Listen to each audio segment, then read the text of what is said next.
things start happening, and I start admitting to myself that the occult is real.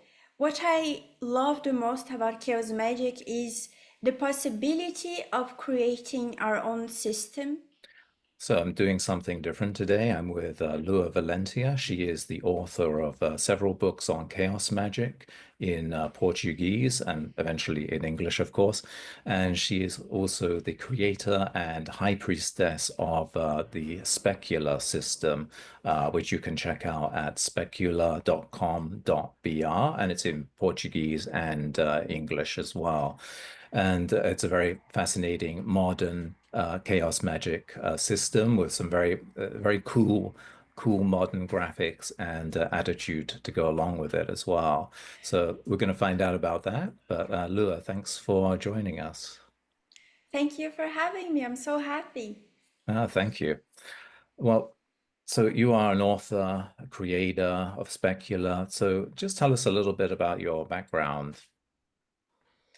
So, when I was 18 years old, I was living in Rio, Brazil, and a friend of mine who was studying psychology lent me a PDF with books, and I was fascinated by chaos magic. Of course, Spare didn't talk about chaos magic per se, but he was what we call the grandfather or the Yeah, grand inspiration yeah. for chaos magic. And then eventually I started reading about chaos magic and practicing Liber MMM. And I was just, what I love the most about chaos magic is the possibility of creating our own system Hmm. and becoming truly co-creators and not just passive beings reading about magic Hmm. or Yeah, submitting ourselves all the time to a yeah, higher power. yes. It was all about becoming this higher power, Hmm. whilst also acknowledging that others also were co-creating and all of Hmm. that. So the more I learned about chaos magic, the more I was fascinated by it. And Yeah. at first, I started from an atheist point of view, non-believer. I thought Hmm. magic was just a psychological Hmm. tool, which Yeah. is definitely valid. I'm not saying it's not valid. But at the same time, the more I was progressing with the rituals, I was getting more results. Hmm. And also, things started happening. Not only I was getting the results, but also I could start sensing dreams, having dreams, tapping into the future. Sometimes hearing conversations I wasn't supposed to hear and all that. So at some point, I told myself I'm not going to uh, just see these as a psychological tool. It's much more than Hmm. that. And I started admitting to myself that Yeah. the occult is real. Right. Yeah, yeah. Well, you mentioned Spare or Austin Osman Spare, who was an English artist and magician active at the beginning of the 20th century and a little beyond that. And yeah, and of course, in his art, he would often depict the spirits that kind of came to him in visions or dreams or whatever have you. So yeah, it's sort of inherent in the material you were looking at, I think. Absolutely. And one thing I loved about Spear is that he would hide his sigils within his Hmm. artwork, thus Yeah. creating what we call a hypersigil. Mm. And usually people, they are very eager to just memorize concepts, right? So they often would ask me, well, what is the difference between a sigil and a servant, an astral Hmm. servant, often also called servitor, but this is the old way of calling it. Nowadays, we Yeah. call the servant after Tommy Kelly's work. So they often want to memorize, oh, a sigil is a glyph you want to destroy. Mhm. You don't want to remember the glyph, the concept, Mhm. whatever. Right. But listen, Spears would hide it within its artwork. And what people don't get it is when Spear told us not to think about the sigil is because usually people they get so anxious or stressed over the results that Mhm. they all they think about is how they're gonna make this happen. And the Right. whole idea behind um, creating a sigil is so that you can pass the censorship our Yes. minds have, Yes. and we can just just without the censor voice that we have. For instance, sometimes we want to, let's say you want to be rich. Oh, Mhm. but what happens if you are rich, or you don't deserve to be rich? You have several voices in Mhm. your head, Yeah. and not all of them are agreeing to the No. same point or the same goal. So when you build a sigil and you forget that you created something, you just relax. And Yeah. this detachment is everything. And Spare was talking about this before Mhm. everyone else was talking about this. But it doesn't mean necessarily that you must destroy the sigil because the sigil was there. If you get the paintings still nowadays, you're gonna see the sigils, and you're gonna deconstruct and see within the artwork this beautiful hyper sigil. And why Mhm. we call it a hyper sigil is because it's an artwork basically. So you have several layers within that a painting, a movie, a song, whatever it is. You have several symbolic, iconic layers, um, and usually the intent is hidden Mhm. within these layers, usually, but not Right. necessarily. Mhm. Yeah. So yeah, so how does a sigil differ from a hypersigil? So a hypersigil is art, basically. Mhm. So you choose your intent as you would with a sigil, but Mhm. instead of making the process of creating a glyph or a sound or a mantra that you can't not recognize the intent because you want to disguise Yes. you want to disguise the intent. No, instead of doing that, you're creating Mhm. art with it. So you Right. transform it, let's say, into a song, Mhm. a movie, a painting, and you put hidden symbolism there. For Mhm. instance, within the song Golden Lust, Mhm. which was dedicated to a servant called Rhonda, and this servant was all about money. The musician Erickson Williams, which is a chaotic musician, he put some notes there that were related to money and also uh, noises, let's say, that were related to money that you could identify with Mhm. this with this energy. So let's Mhm. say you have the musical notes that will put you in this frequency of money. You have the Mhm. lyrics that are telling you a story that no, you're going to be successful, whatever. uh, Mhm. you have the whole energy of the servant there, the Ronda servant that is connected to the song, and you start creating this egregore. So it's a hyper sigil and it is our most famous song on Spotify. And it's an Mm. example of songs that are used, but another example that is very well known in Kyo's magic world is The Invisibles by Grant Morrison. So he basically created a character, and the character would go through what he wanted to go through.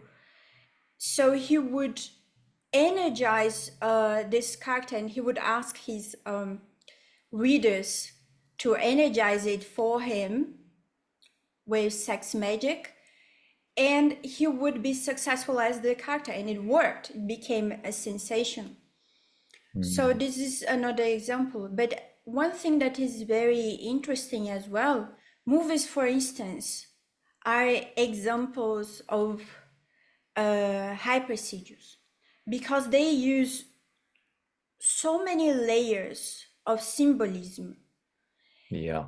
that one can decode. You have color theory, you have music, you have the dialogues, you have hidden sigils, art, you have everything tied together. No wonder on YouTube it's very common to see explanations about what is happening behind this movie and why there are so many conspiracy theories regarding Hollywood. Hmm. Yeah. It is because they are right. It is about hypersigils initiating the viewers into these layers where the viewers passively receive a message that perhaps they cannot understand consciously, Right. but the unconscious mind, the collective unconscious mind can definitely pick up this message, and they Yeah. change the entire landscape of a culture because Right. of its hyper sigilistic properties. And in Yes. Brazil, we have a very famous blog called Cinenosis. And although the writer is not a chaos magician because he mistakenly thought that chaos magic was political movement, but let's not get into that right now. Um,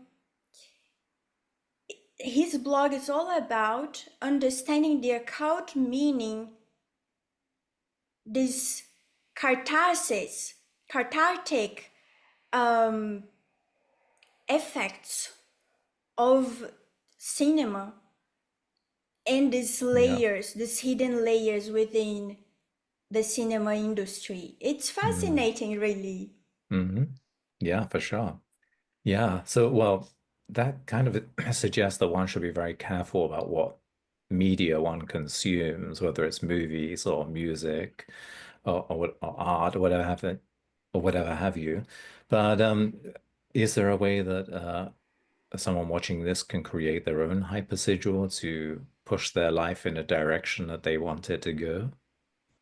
Absolutely, absolutely. So if you enjoy music, you can create a song, the lyrics and the song that uplifts you Hmm. instead of just focusing on depressive songs. You can, and even if you can't create a song itself, but you definitely can create a playlist that Right. will Yeah. help you to reach this the mindset you want to Hmm. reach.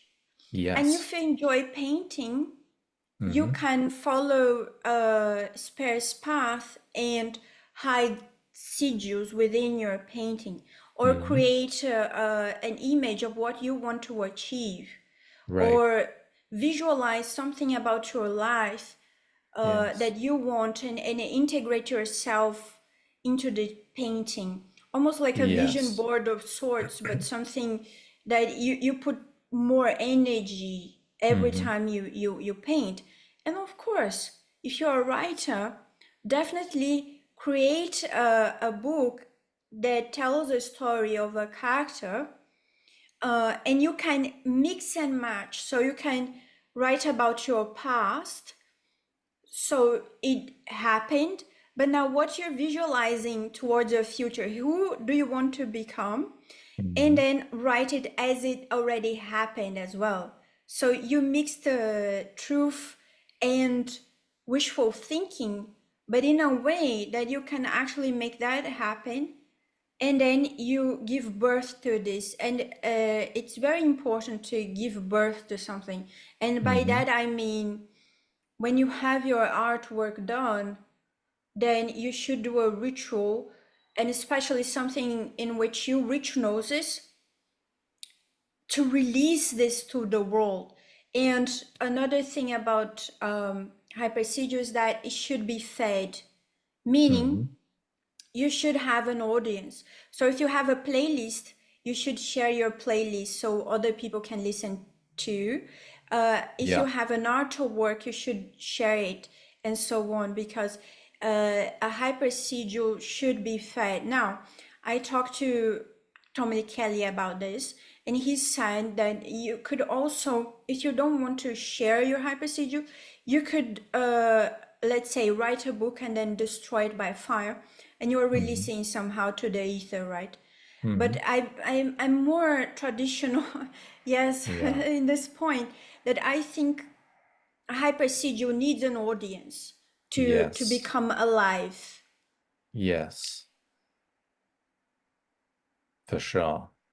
So in a certain sense, we kind of live our lives as hypersigils, right? So there was a hypnotist called Emile Coué who was very active at the end of the 19th century and maybe a little bit beyond that, I'm not sure. But um, he invented the saying, in every day in every way I get better and better, I believe it is, which became a sort of almost like a joke meme for a few decades. But he believed that we were constantly uh, hypnotizing ourselves by telling us ourselves that I can't do this, I can't do that, that's not right for me, I won't be allowed to do this sort of thing, disempowering ourselves, and that we needed to consciously hypnotize ourselves to do what we actually wanted to do. So instead of saying, I could never do that, we would say, I can do that, right? So it seems a little bit more like a more sophisticated and artistic version of that. But earlier when you were speaking about destroying the sigil, destroying the glyph, I kind of had a thought, which I don't know if it's irrelevant or not, but maybe it'll spark something in you. And that is, I was thinking we'd sort of destroy the symbol to get to the essence. And one thing I noticed with people and clothing is that when people want to impress someone or impress people in general, they will often wear clothes in a kind of symbolic sense. So you get guys who wear like a suit with a black shirt and a white tie. It doesn't suit them at all, but they feel like they're expressing how eccentric they are and how dangerous and edgy they are, and it just comes across as ridiculous. And you see that a lot in you see that a lot with occultists as well. They'll wear this regalia, and it's supposed to look like I'm a dangerous guy, but it just sort of looks a bit silly. But the way to really impress your will on someone is more aesthetically, right? What suits you? It's a lot more subtle. Like why am I wearing a turtleneck as opposed to something that's just really outrageous? What's the association with that? And I think that we have to No, kind of destroy the symbol and go into the aesthetic. absolutely. As Blair Waldorf once said, fashion is the most powerful art there is. It's movement, design, architecture all in one. It shows the world who you are and who you would like to be. And I believe this. I understand precisely what you said. Some people try too hard, but I believe that there's a lot we carry within symbolic clothes. For instance, Hmm. my ring is about chaos magic. This is Hmm. also about chaos. It's all chaos magic here. A little Hmm. bit of goth, a little bit of black. I'm telling a story with the way I Yes, dress. And sure. if I want to be seen a little bit more intellectual, glasses Hmm. on, and wow, she's a reader, whatever. Yeah. People care too much about appearance. That's why social media exists. Mm. We care about these things, and we should care about these things. And you know what? I once read an amazing book. I agreed 100% with this book. And the author said, oh, you should care about your appearance, you should dress well, Hmm. etc. Unfortunately, this author doesn't have one good photo I could use in an interview, for instance.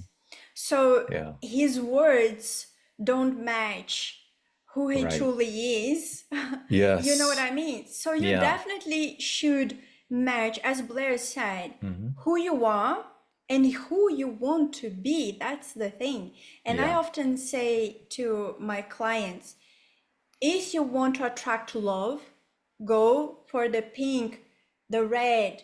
Color theory is everything. It's a Mm. spell. You can choose Yeah. your clothes wisely and attract whatever you want by the way you dress.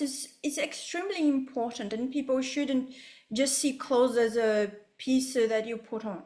And Yeah. also, you can put a little bit of symbolism in your clothes too.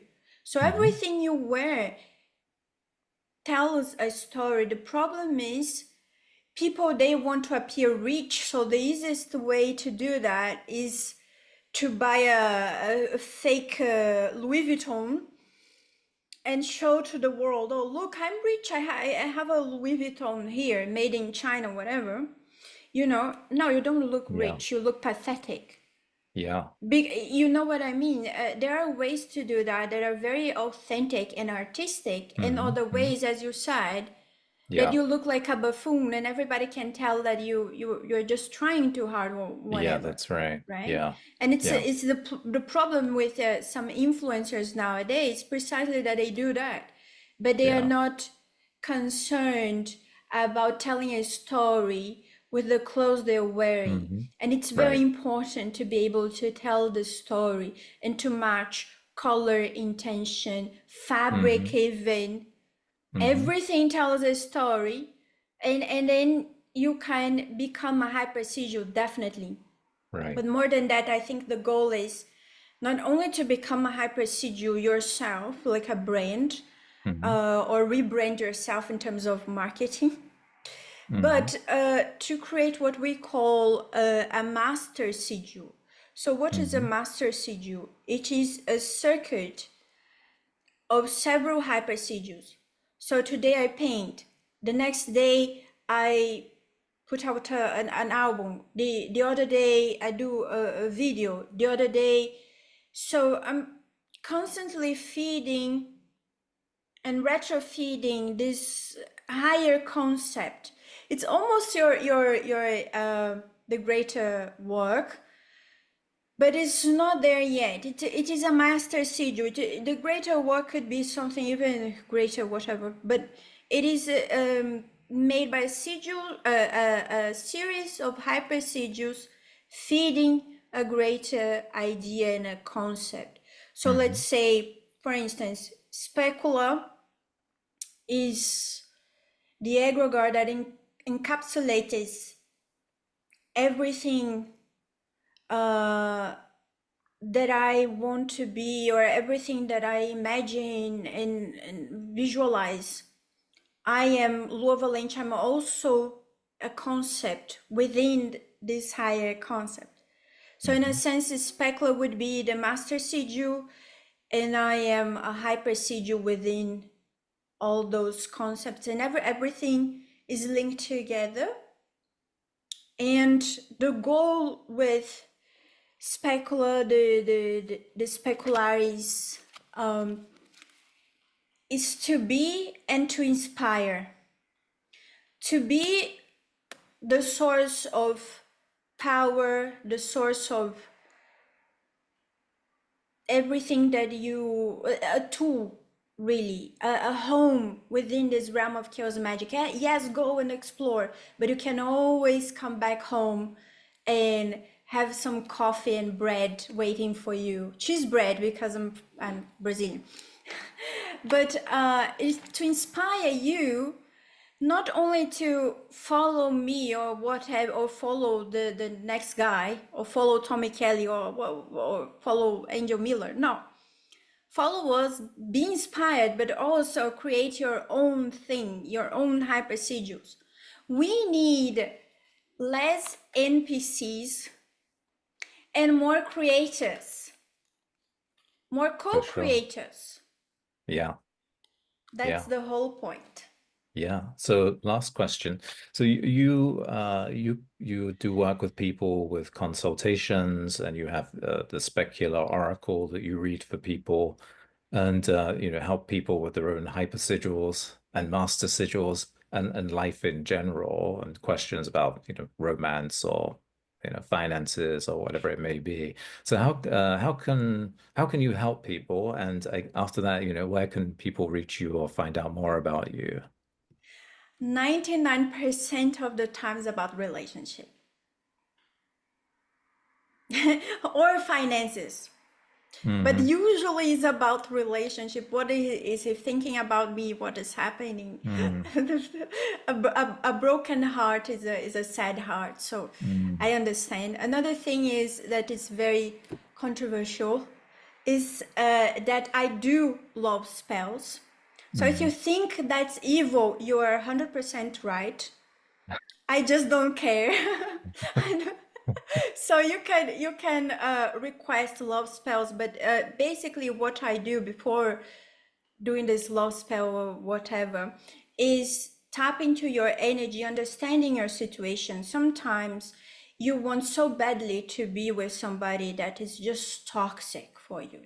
Right. Yeah. And the fourth form that would bring this person for you is it's called love, obviously, but this fourth form won't help, will not help you if it's a toxic relationship. So if you want to Mm, go back to an abusive relationship, it's not gonna work because your higher self knows better.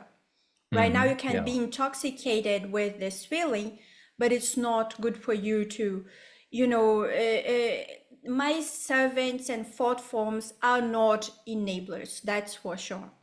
So after reading the situation and assessing if it's a good relationship, if it has a future, then you can proceed with spell work, and you can either hire it from me or learn yourself and do it yourself. Usually, I say it all the time, learn yourself, learn and practice. But some people, they can't even, have candles, they can't have incense because they live with strict parents or husbands and wives. Usually the husband or the wife, they hate anything to do with occultism. And obviously when you live in such an egregore, it can be very difficult to perform a spell work, uh, because you have to do this hidden from someone. You don't really have privacy. There are a bunch of steps one can do, and they prefer to hire me so I can do for them. And then Mm, I also work with subliminals.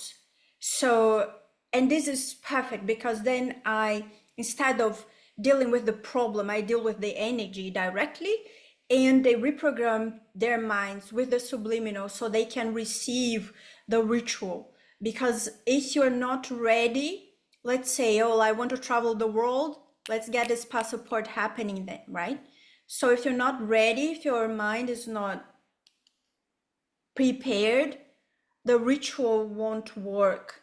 right. So there are steps, and also when you are a professional, you must protect your energy too, because Hmm. lots of the time you're interacting, it doesn't matter if it's Zoom, the brain doesn't understand that this is a screen. Okay, it's like I'm looking at you right now. That's why movies are so powerful. That's why we cry when we watch movies, right? Because I'm looking at you right now. It's like you are in front of me. So I don't make this distinction. I can read the energy regardless, and I work with techno magic too, so it's not a problem at all. So what I do is I have consultations via Zoom, and I use this deck here, which it's both thought forms, seventh thought forms, and also divination, so we can understand the problem and we can talk about the problem, and I can give you some steps. You can either fix yourself or I can fix it for you. And the best way to reach me is by my email. I'm really bad at answering DMs or whatever. I don't like it actually. So please contact me via email. Is luavalentia@gmail.com. It's the easiest way, and just ask for a consultation or a spell work and I'm happy to assist you. Great. Thank you very much. That's awesome. Thank you for this opportunity. It was lovely to be here with you. Good speaking with you.